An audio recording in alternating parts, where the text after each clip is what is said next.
Poor Virginia guy rescues drowning California girl. Unexpectedly, she is a millionaire daughter. Hello everyone. Before we begin today's story, I have a small favor to ask. Please hit subscribe and turn on the notification bell so you never miss our channel's new videos. It is quick, free, and the best way to support us in bringing you more dramatic stories.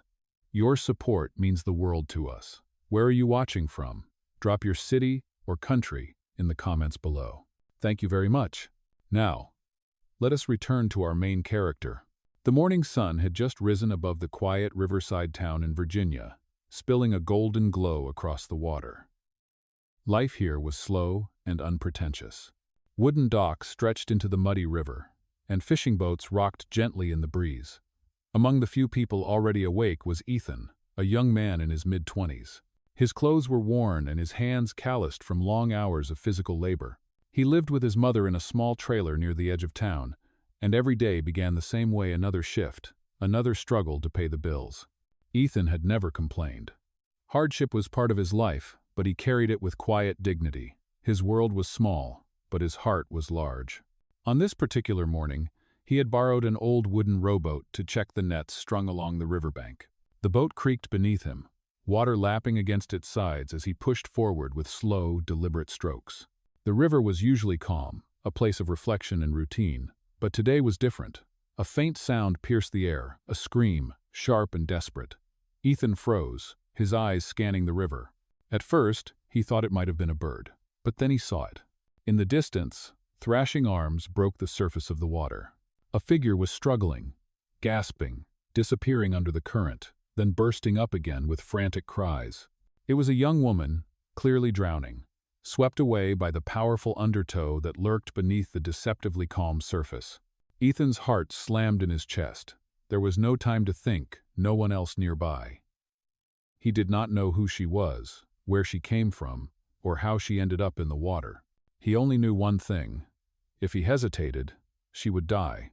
He rowed with all his strength, the old oars groaning as the boat cut toward her. The current tugged fiercely, dragging the girl further out. She was losing her fight fast. Her hair clung to her face, her cries grew weaker, and her movements turned frantic and uneven. "Hold on!" Ethan shouted, though he knew she could barely hear him over the roar of the water. He reached the edge of his boat, heart pounding. Without another thought, he kicked off his boots, stripped off his heavy jacket, and leaped into the river. The water was shockingly cold, biting into his skin, stealing his breath.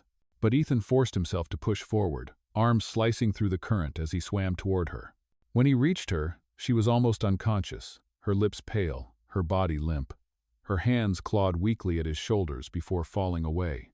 Ethan wrapped one arm tightly around her torso, keeping her head above the surface, and fought to keep both of them afloat. The current slammed against them, dragging them downstream, but he refused to let go.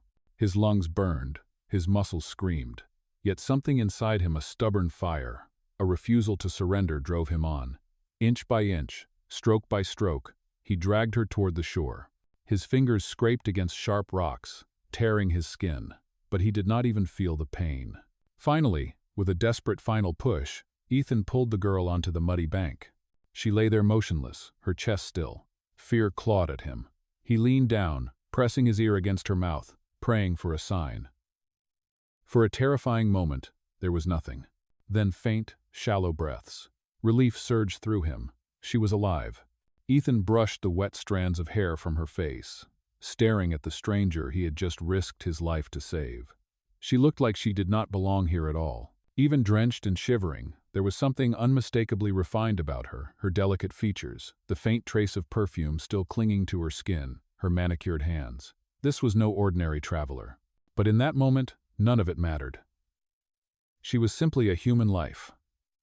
Fragile and vulnerable. Ethan leaned close and whispered, his voice steady despite the tremor in his chest. "You are safe now. I have got you." Oh, and for the first time in years, Ethan felt as if the small, overlooked life he lived in Virginia might have just collided with something far greater than himself. The girl lay on the muddy bank, gasping faintly, water still dripping from her clothes. Ethan hovered beside her, his own chest heaving as he tried to catch his breath. His arms trembled from exhaustion, and the cuts on his hands stung sharply, but none of that mattered. All his attention was fixed on her. "Stay with me," he whispered, gently patting her cheek. Her eyelids fluttered, and for a moment he saw a pair of wide, terrified eyes staring back at him. "Am I alive?" she murmured, her voice hoarse, almost swallowed by the sound of the river. "Yes, you are safe now," Ethan assured her. "Do not try to move yet, just breathe." Her body shivered violently as the wind swept across the riverbank. Ethan quickly shrugged out of his damp shirt, draping it over her shoulders. The gesture was instinctive. He had nothing else to offer, but warmth. Any warmth might keep her steady until help arrived. Minutes passed in tense silence. Slowly, her breathing grew stronger. The color began to return to her cheeks. She pressed a trembling hand against the ground, trying to sit up, but nearly collapsed. Ethan caught her, supporting her weight carefully. "Easy," he said softly. "You hit the current hard. You need rest." She looked at him then, truly looked at him, and her expression shifted. It was as if she was trying to reconcile the man in front of her with what had just happened. His clothes were simple, patched from years of wear. His hands were rough, the hands of someone who worked without pause. His jaw was set with determination, but his eyes held nothing but quiet concern. "You saved me," she whispered, a tremor in her voice. Ethan gave a small shake of his head. Anyone would have done the same. But deep inside, she knew that was not true. Many would have hesitated. Many would have called for help and waited. But this man had thrown himself into the river without a second thought. The sound of an approaching vehicle broke the fragile moment. Tires crunched on gravel, and soon a sleek black SUV appeared at the edge of the dirt road that led down to the docks. A man in a dark suit jumped out, followed by another. Their presence was commanding, their movements urgent. "Miss Claire!" one of them shouted, rushing toward her. The girl Claire lifted her head weakly, relief flashing across her face. "David," she whispered, recognizing her driver. Ethan stepped back slightly, watching as the men hurried to her side, wrapping her in a thick blanket and helping her toward the car. The sudden shift felt jarring, as if the world had just reminded him of the gulf between them. She was not some lost traveler. She was someone who had people, resources, and protection. David looked at Ethan, his eyes narrowing. "Who are you?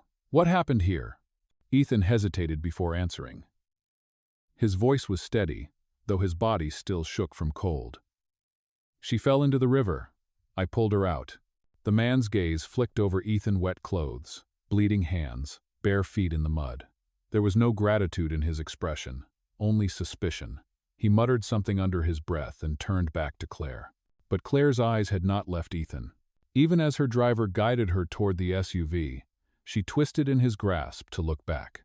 Her lips moved as if she wanted to say more, but the words caught in her throat.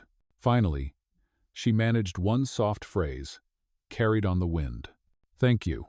The vehicle doors closed with a heavy thud. The engine roared to life, and within moments, the SUV disappeared down the road, leaving only the dust of its passing. Ethan stood alone on the riverbank, dripping wet, his shirt gone, his body aching. The river behind him rolled on as if nothing had happened, carrying secrets downstream. He stared at the empty road where the car had vanished. For a long time, he did not move. Part of him wondered if the whole encounter had been a strange dream, a fleeting interruption in his ordinary life. But the cuts on his hands, the sting in his muscles, and the echo of her whispered, "Thank you," reminded him it was real. Little did he know that this was only the beginning. The next day dawned gray and heavy with clouds. Ethan's body ached from the strain of yesterday, his hands wrapped in rough bandages that barely covered the cuts. He tried to distract himself with routine repairing nets, hauling supplies, but his mind kept drifting back to the girl on the riverbank. Claire. Her pale face, her trembling voice, and the way her eyes had locked on his in that fragile moment. He told himself it was foolish to think of her. Their worlds could not have been more different. She had left in a luxury car, surrounded by people who treated him as if he was a trespasser. He had returned home in wet clothes, his mother fussing over him while he tried to convince her that nothing was wrong. Yet no matter how hard he tried, the memory lingered. By mid-afternoon, while Ethan was loading crates at the docks, The sound of another engine approached. He barely looked up until footsteps echoed on the wooden planks. When he turned, he froze. It was her. Claire stood a few feet away, wrapped in a tailored coat that looked entirely out of place against the weathered boards of the dock. Her hair, now clean and styled, glowed in the muted light.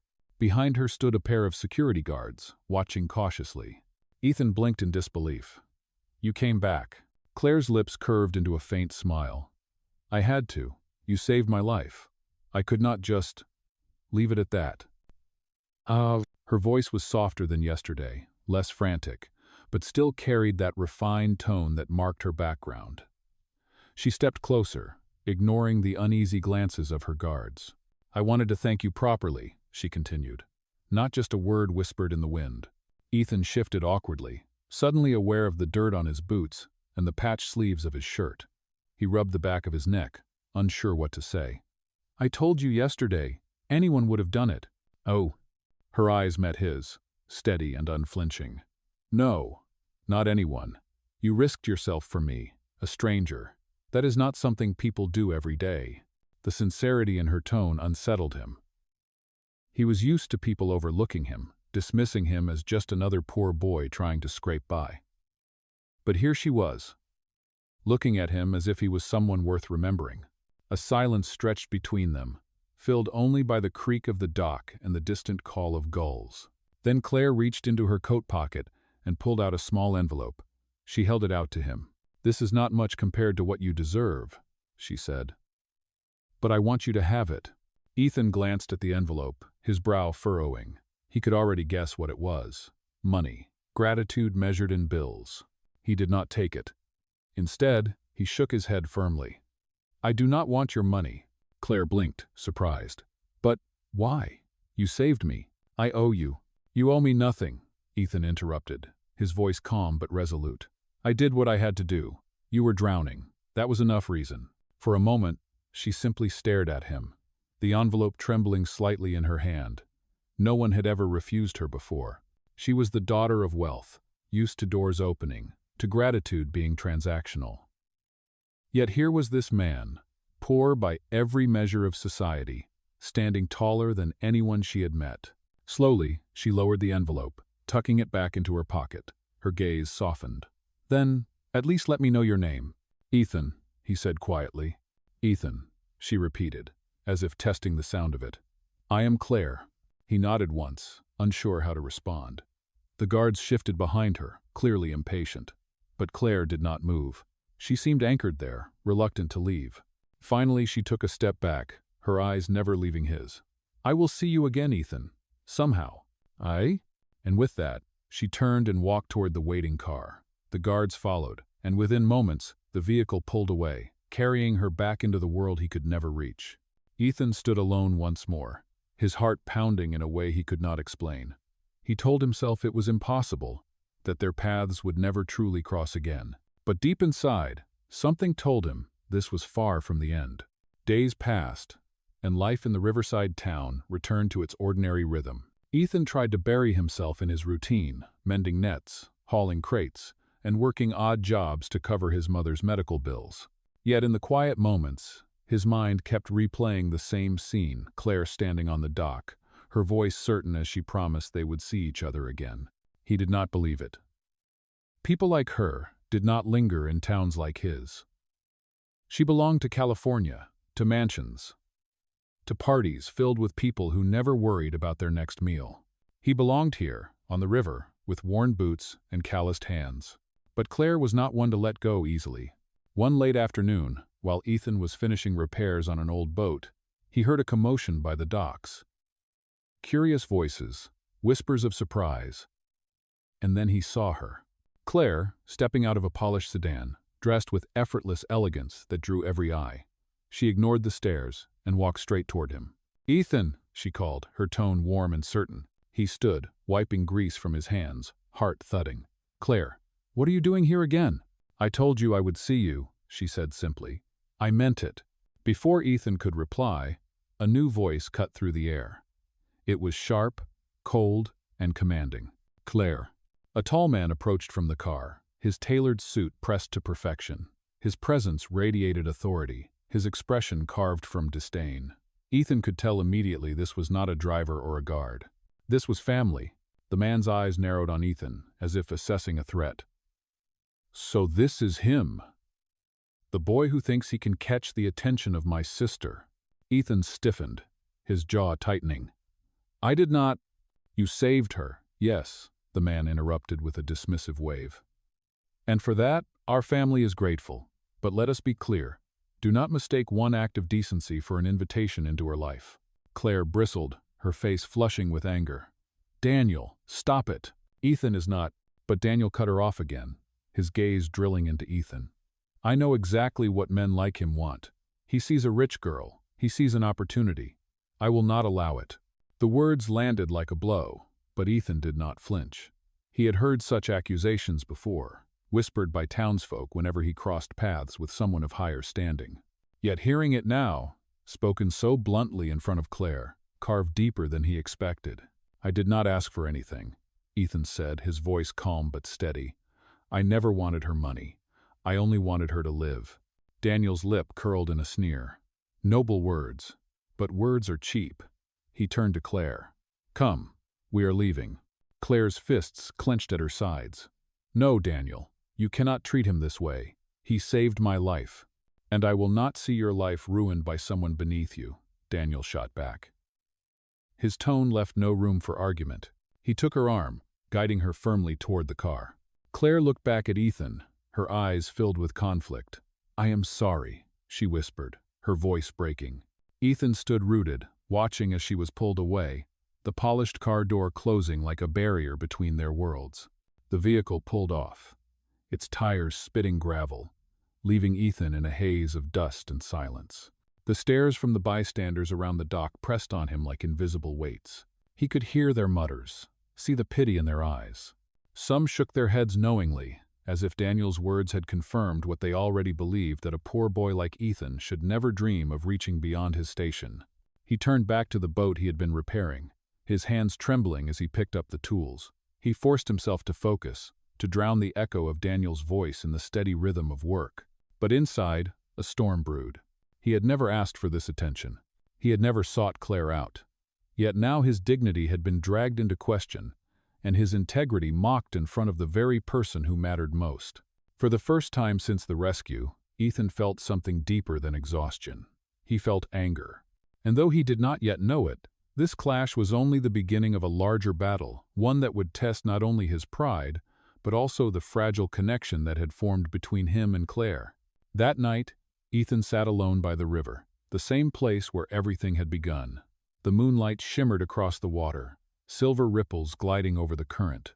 He tossed a small stone into the river, watching it sink without a trace. That was how he felt, like a shadow swallowed by forces too vast to fight.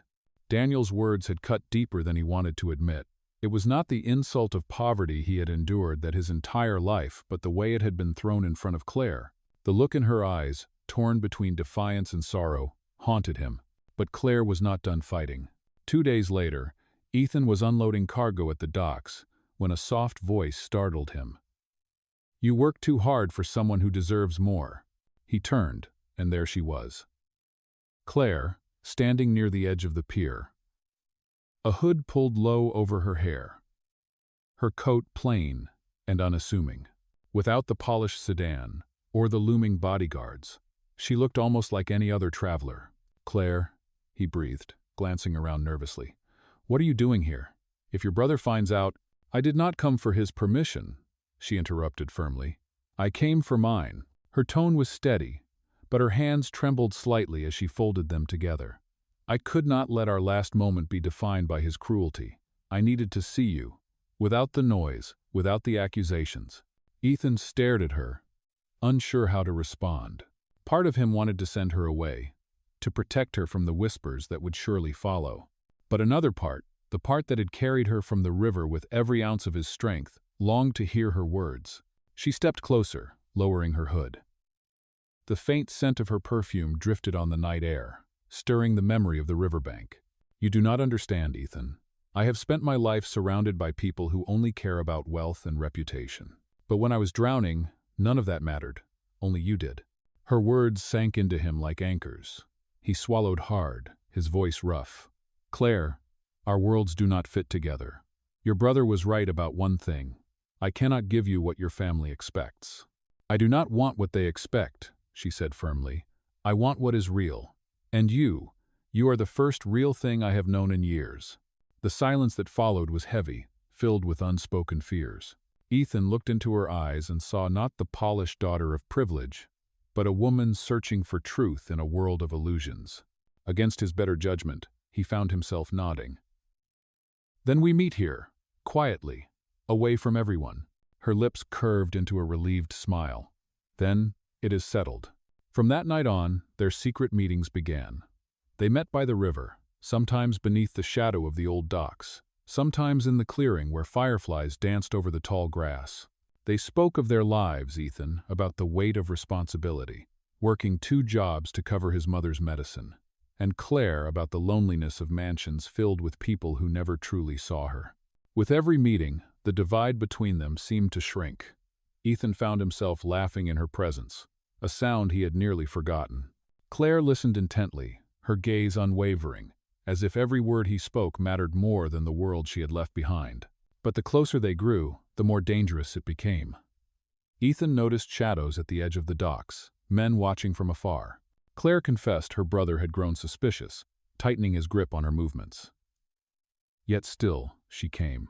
Still, she risked everything to stand in the quiet corners of his life. One evening, as the sun dipped below the horizon and the river blazed with gold, Claire placed something small in Ethan's hand. A sketchbook, worn at the edges. "I want you to have this," she said softly. "It is where I write, where I keep the parts of myself I cannot share with anyone else. Now I want to share them with you." Ethan ran his thumb over the cover, humbled by the trust in the gesture.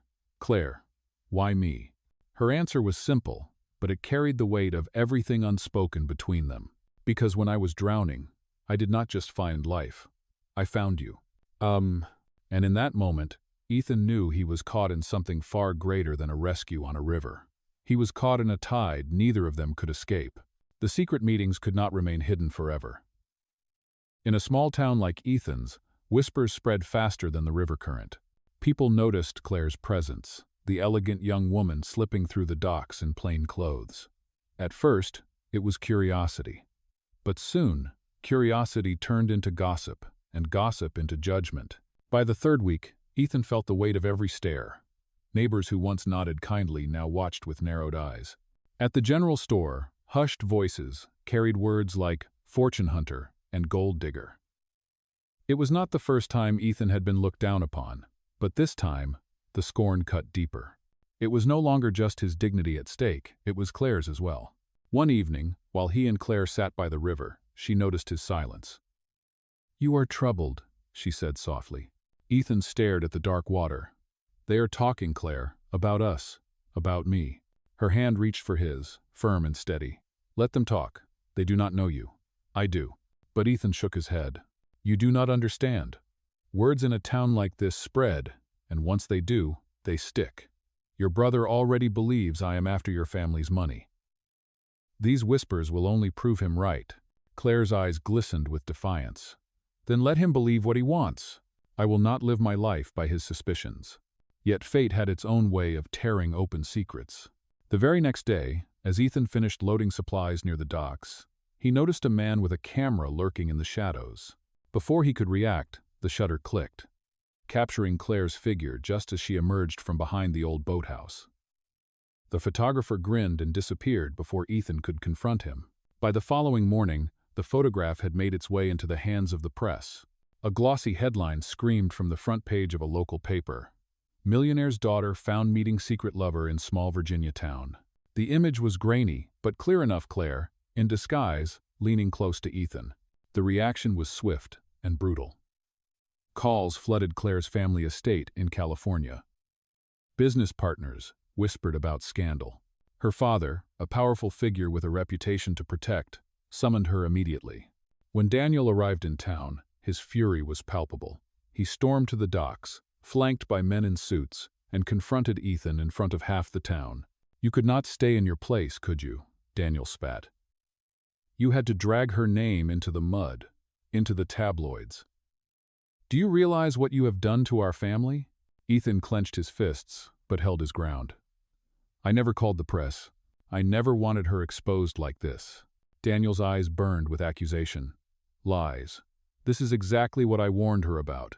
You saw your chance, and you took it." Claire, standing behind her brother, shook her head fiercely. "No, Ethan would never do that. He is not like the men you know, Daniel. He saved me. He has only ever protected me." Her words seemed to slice through the air, but Daniel was unmoved. He stepped closer to Ethan, his voice low and venomous. "Stay away from her. If you truly care, you will let her go. Because if you do not, I will make sure your life here becomes unbearable." The threat hung heavy between them. Ethan met his glare, his heart pounding, but he said nothing. He knew Daniel had the power to make good on his words. Later that night, Ethan sat outside his trailer, the article crumpled in his hand. His mother tried to reassure him, but her worried eyes betrayed her fear. He thought of Claire, torn between her world and his, dragged into a storm she did not deserve.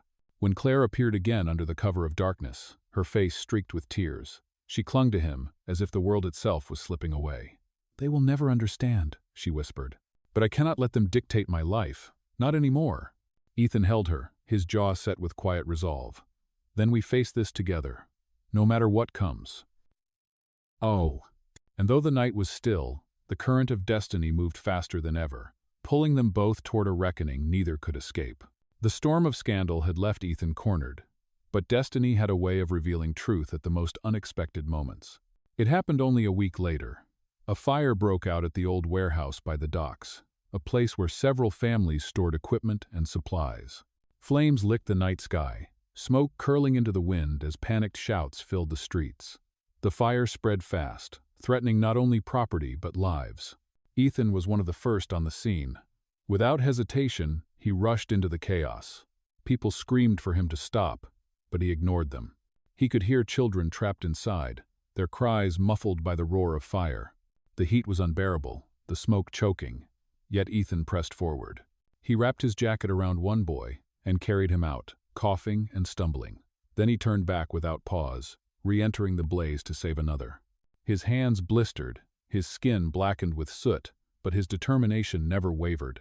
By the time the fire trucks arrived, Ethan had pulled 3 children and an elderly man to safety.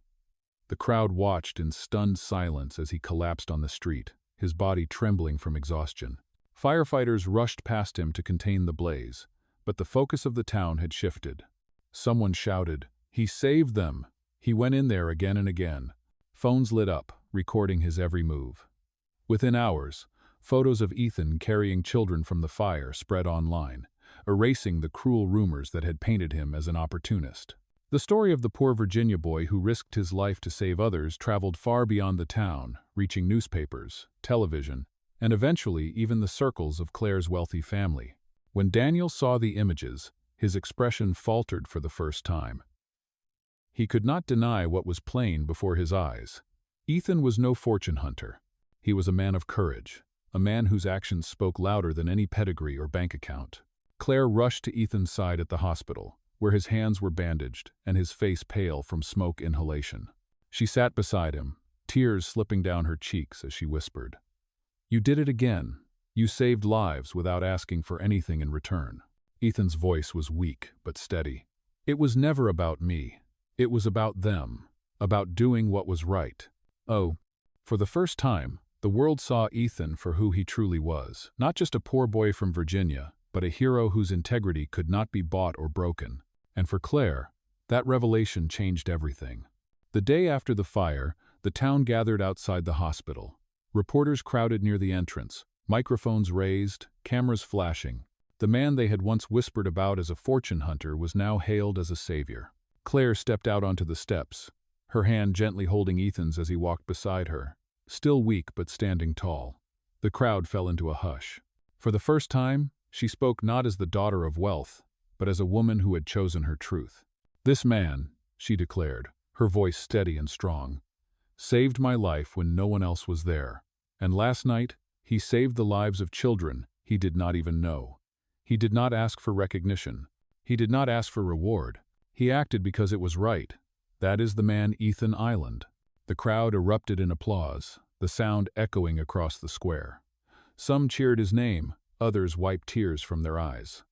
Even those who had doubted him found themselves humbled. Ethan glanced at Claire, overwhelmed. He had never asked for this attention, yet here he was, standing in the center of it. Claire's grip tightened on his hand. "I will not let anyone question his worth again." Ethan is the proof that true wealth is measured in integrity, not in money. In that moment, Ethan realized the world was no longer against him. With Claire by his side, the whispers of doubt had been drowned out by the roar of truth. And for the first time, he allowed himself to believe that love between them was not just possible, it was undeniable. Weeks passed, and the story of Ethan's heroism did not fade. Instead, it grew. Newspapers across the country carried his picture, not as a scandal, but as a symbol of courage. News anchors spoke his name with respect. Strangers sent letters to the small Virginia town, thanking him for reminding the world of what true bravery looked like. But the most important shift came within Claire's family. Her father, a man of immense power and wealth, arrived in town one quiet morning. The townsfolk watched nervously as his convoy of black cars rolled down the dusty road. He had been silent during the storm, neither defending nor condemning Ethan. Now, everyone wondered what judgment he had brought. At the hospital, where Ethan was still recovering, the two men finally met face to face. Ethan stood as the older man entered the room, his posture respectful but unyielding. Claire remained at Ethan's side, her hand entwined with his. Her father studied Ethan for a long moment, his eyes searching. Then, to the surprise of everyone present, he extended his hand. "You saved my daughter when I could not. And you saved lives that were not even your responsibility. That is the kind of man I cannot ignore." His voice, deep and measured, carried the weight of sincerity. Ethan hesitated, then grasped the man's hand firmly. There was no need for words. The gesture spoke louder than any promise. For the first time, Daniel, Claire's brother, stood quietly in the corner. He had no venom left to spit. The truth had silenced him. He could no longer deny the honor that Ethan had proven through action. Outside, the town gathered again, awaiting news. When Claire's father emerged with Ethan and Claire at his side, the sight told them everything. The divide between worlds had been bridged. That evening, back at the river where it had all begun, Ethan and Claire stood hand in hand. The water moved gently, no longer a threat, but a witness to their journey. The memory of the rescue, the judgment, the fire, and the revelation lingered in the air. Claire turned to him, her eyes shimmering. "You once told me you had nothing to offer but your actions.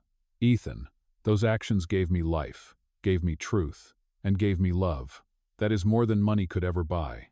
Ethan's gaze softened as he brushed a strand of hair from her face. "And you gave me something I thought I would never have the chance to be seen, not for what I lack, but for who I am."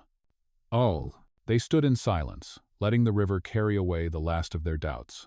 Then, as the sun set in hues of gold and crimson, Ethan spoke the words that sealed their story. "No more secrets, Claire, no more running. From this day forward we walk together no matter the cost." Her answer was simple, yet it carried the weight of forever. Yes, together. The promise was not gilded by wealth or written in contracts. It was forged in fire, sealed by truth, and carried by love. And so, the poor Virginia boy and the millionaire's daughter began a new chapter not defined by scandal, but by the justice of love that had conquered prejudice, pride, and fear.